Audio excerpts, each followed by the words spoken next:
Olá, professor José Carlos, psiquiatra e professor do curso de Medicina da UEMS. Hoje nós vamos falar de um assunto de extrema importância e que causa às vezes dúvidas nas pessoas, que são os transtornos invasivos do desenvolvimento infantil.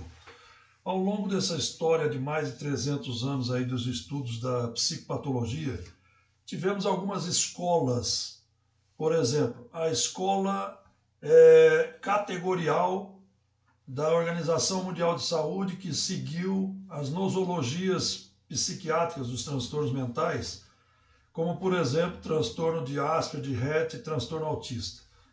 Já a escola psicopatológica dimensional, como do DSM-5, da Associação Americana de Psiquiatria, que é aceita em apenas 80% dos países, o CID-10 no mundo todo, porque é da Organização Mundial de Saúde. Então, o DSM-5 ele é da escola psicopatológica dimensional, né? Dá uma ideia de espectro. Então, no caso, ele chamaria tudo que nós vamos falar hoje de espectro autista. Colocaria tudo no mesmo saco. Isso é ruim, porque nós não conseguiríamos avaliar adequadamente a pessoa, correto? No caso aqui, a criança, que é um transtorno do desenvolvimento infantil.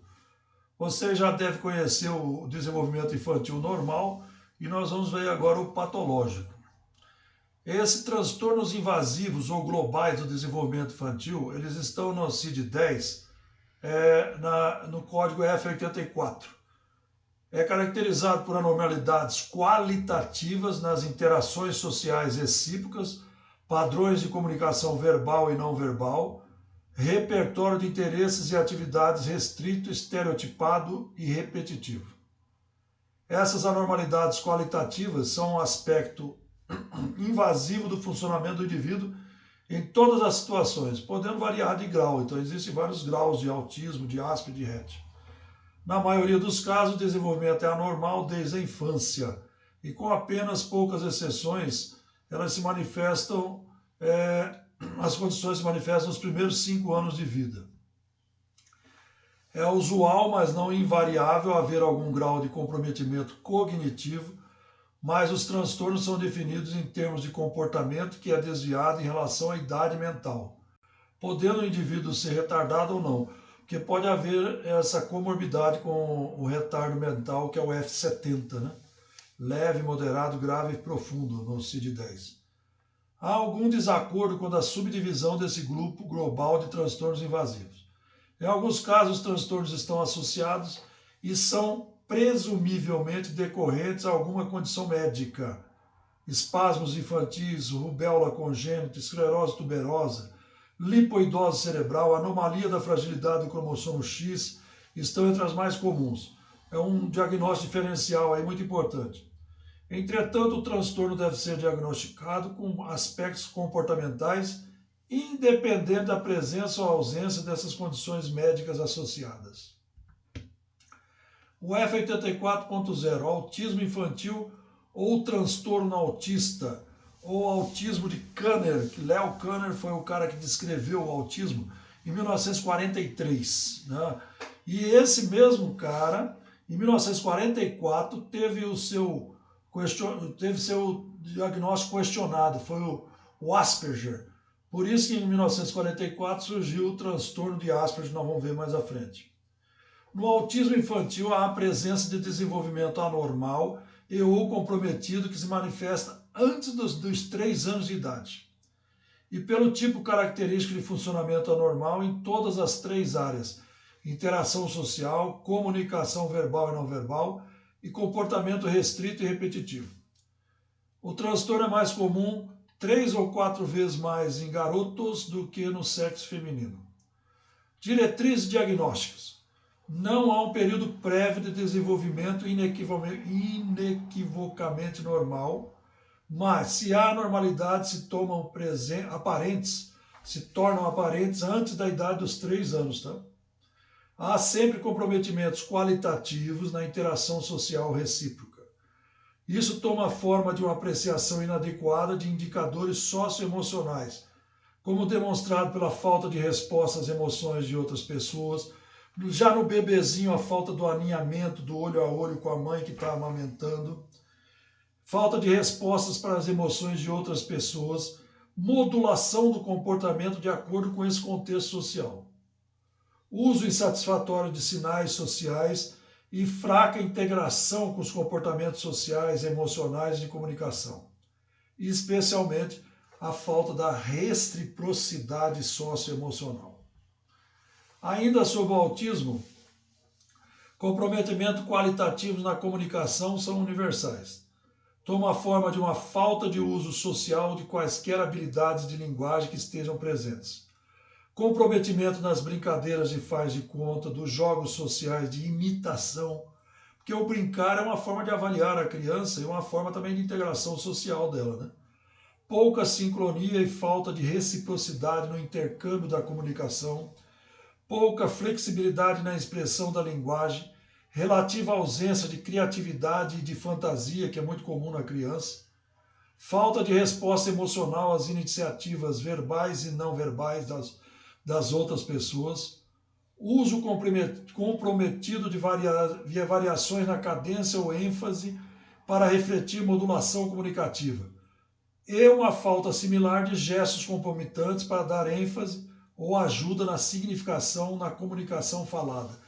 Por exemplo, a ecolalia, linguagem ecoica ou em eco. Oi, tudo bem? Oi, tudo bem. É uma ecolalia imediata. Olá, como vai? Olá, como vai? Pode lembrar de um filme, de um desenho animado? Ecolalia retardada. Ecopraxia, dos gestos. Você faz um movimento, ele repete. Também na mesma forma, imediata ou retardada, se for algo mais tardio. A condição também é caracterizada por padrões de comportamento, interesse e atividades restritos, repetitivos e estereotipados. Isso toma a forma de uma tendência a impor rigidez e rotina a uma ampla série de aspectos do funcionamento diário. Ele cria uma rotina tão grande que quando eu trabalhei na AMA, na Associação de Autismo de Campo Grande, que junto à Prodeteia são associações que ajudam as familiares e os portadores de autismo, com a lei do autista, lei Mion e outros benefícios que eles têm direito, emprego solidário, etc. Eu trabalhei na AMA e tinha um menino que tomava o mesmo ônibus. O dia que a mãe perdeu o ônibus e pegou um ônibus de outro número, ele entrou numa agitação violenta e ninguém sabia por quê. Depois na AMA que se descobriu que era pela mudança da rotina do mesmo ônibus. Isso se aplica tanto a atividades novas como a hábitos familiares e padrões de brincadeiras. Na primeira infância pode haver vinculação específica a objetos incomuns, por exemplo, a tampa de um refrigerante. A criança pode insistir na realização de rotinas particulares e rituais de caráter não funcional. Preocupações estereotipadas com datas, itinerários ou horários. Eles podem ter habilidades de saber decor, por exemplo, números de telefone de uma lista telefônica. Mas que utilidade social vai ter aquela alta habilidade? Percebe? Não tem, né? Estereotipias motoras, girar em torno do próprio eixo, interesse específico em elementos não funcionais de objetos, tais como cheiro, tato, é comum e pode haver resistência a mudanças na rotina ou em detalhes do meio ambiente pessoal, tais como movimentações de ornamento, móveis da casa, eles percebem se alguém tirou do lugar, né?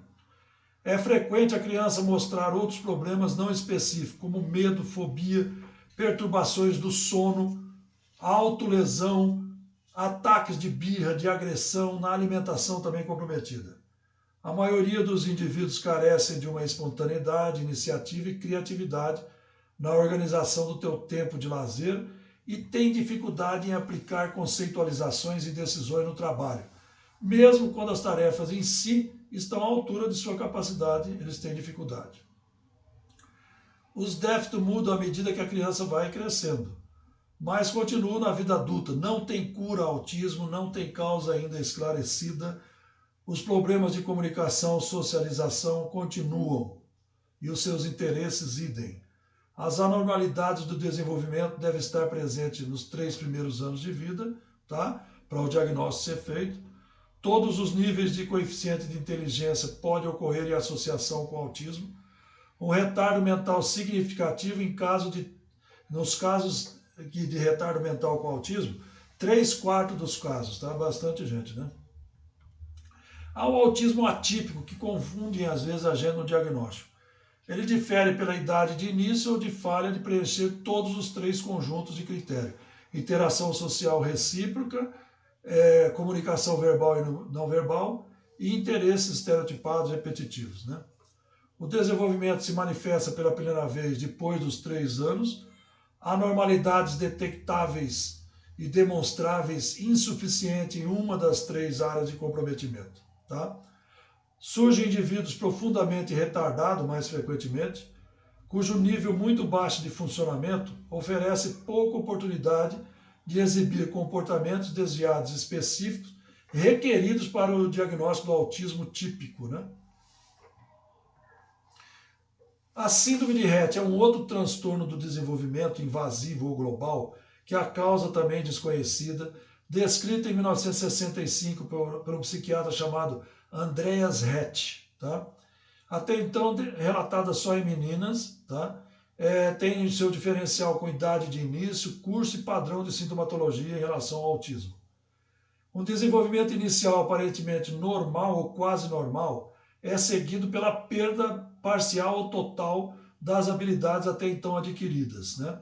Usualmente no 7º, 24º mês de vida. Então a menina que vinha no desenvolvimento normal, de repente no 7º mês ou com 2 anos de vida, começa a haver um retardo do perímetro cefálico, estereotipias de aperto de mão, hiperventilação, perda dos movimentos, do desenvolvimento lúdico, da interação social.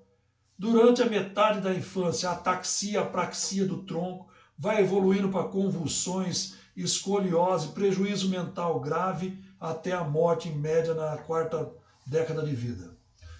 Os casos, a maioria, como eu já falei, 7º ao 24º mês, perda de movimentos propositais das mãos e habilidades motoras, finas principalmente. É acompanhada por perda parcial ou falta do desenvolvimento da linguagem, verbal e não verbal.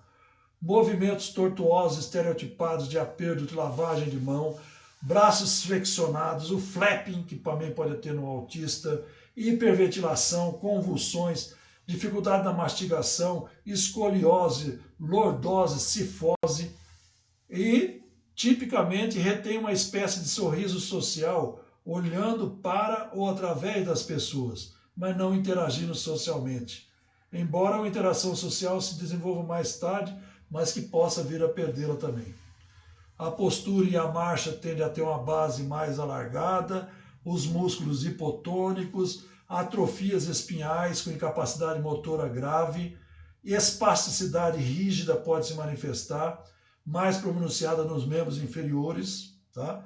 Crises epiléticas envolvendo algum tipo de ataque menor e com início geralmente antes da idade de 8 anos. Em contraste com o autismo, autoinjúrias deliberadas contra preocupações ou rotinas estereotipadas e complexas são raras na síndrome de Rett. E por último, a síndrome de Asperger, como eu falei, em 1944, descrita um ano depois do Leo Kanner descrever o autismo, né? Que antes era visto como crianças deficientes, paralíticos cerebrais, antes de 1943. Né?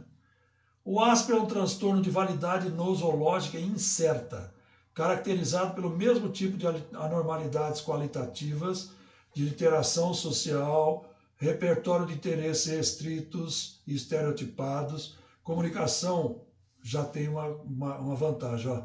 Difere do autismo primariamente por não haver nenhum atraso ou retardo global no desenvolvimento cognitivo ou de linguagem. É um autista mais bem desenvolvido, principalmente no cognitivo e na linguagem. Ocorre de 8 garotos para uma garota, tá?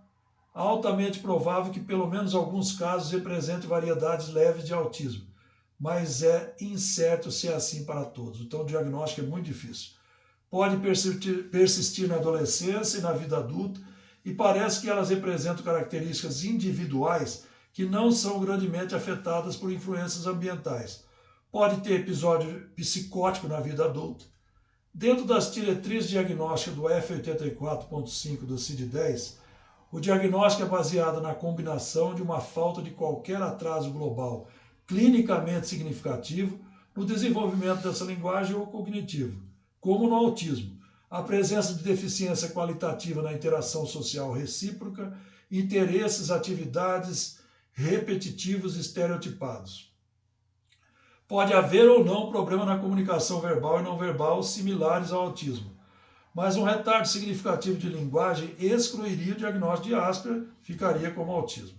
Era isso então, muito obrigado, espero que vocês não confundam mais e que usem mais o CID-10 do que o DSM-5, porque o CID-10 é mais usado em laudos, perícias, atestados, encaminhamentos, pedidos de ABA, que é tratamento para autismo, Asperger e RET, pedidos de fisioterapia para RET e tantos outros. Então o CID-10 da Organização Mundial de Saúde está aí o referencial para vocês seguirem. Muito obrigado, até mais.